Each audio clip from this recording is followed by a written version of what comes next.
વડોદરા જિલ્લાના સાવલી તાલુકામાં લામડપુરાની ખાનગી કંપનીમાંથી 2 દિવસ પહેલા ઝડપાયેલા શંકાસ્પદ માંસનો FSL રિપોર્ટ સામે આવ્યો છે, જેમાં માંસ ગૌમાંસ હોવાનું સ્પષ્ટ થયું છે કે તપાસમાં અંદાજે 3 કિલો ગૌમાંસ મળ્યાની પુષ્ટિ થઈ છે. જે આ રિપોર્ટમાં હાથ વગો થતા મંજુસર પોલીસ મથકે આરોપીઓ સામે ગુનો દાખલ કરવામાં આવ્યો છે અને તમામ આરોપીઓને ઝડપી જેલ હવાલે કરવામાં આવ્યા છે. જે આ ઘટનાએ વિસ્તારમાં ચકચાર મચાવી દીધી છે, જ્યારે પોલીસે વધુ તપાસ આગળ ધપાવી રહી છે.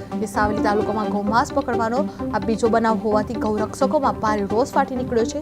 અગાઉ પણ સાવલી વિસ્તારમાં 200-300 કિલો ગૌમાંસ જપ્ત થયાનું સામે આવ્યું હતું.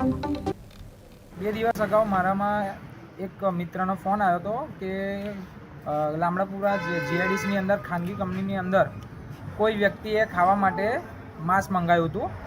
તો માનવું એવું હતું કંપનીના કામદારનું કે આ ગૌ માંસ હોઈ શકે છે. તો એને શંકા જતાં એને મને ફોન કર્યો.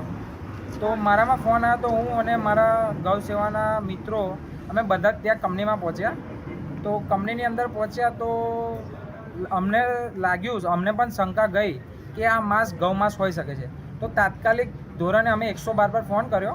112 પર ફોન કરતાં તાત્કાલિક ઘટના સ્થળે પોલીસ દોડી આવી અને અમે જે તે કાર્યવાહી કરવાની હતી અમે જાણવાજોગ FIR દાખલ કરી અને FSL રિપોર્ટ આવ્યા બાદ અમને જાણવા મળ્યું કે આ માંસ ગૌ માંસ જ છે એવું સાબિત થયું. અને અમે એવું વિચારીએ છીએ કે આવનારા સમયની અંદર અમારા જે હિન્દુ ધર્મની લાગણીઓ દુભાય છે, આવું કૃત્ય કોઈ બી ખાટકી દ્વારા કરવામાં આવશે તો અમે હિન્દુ સમાજ ચલાવી લેવાઈએ નહીં.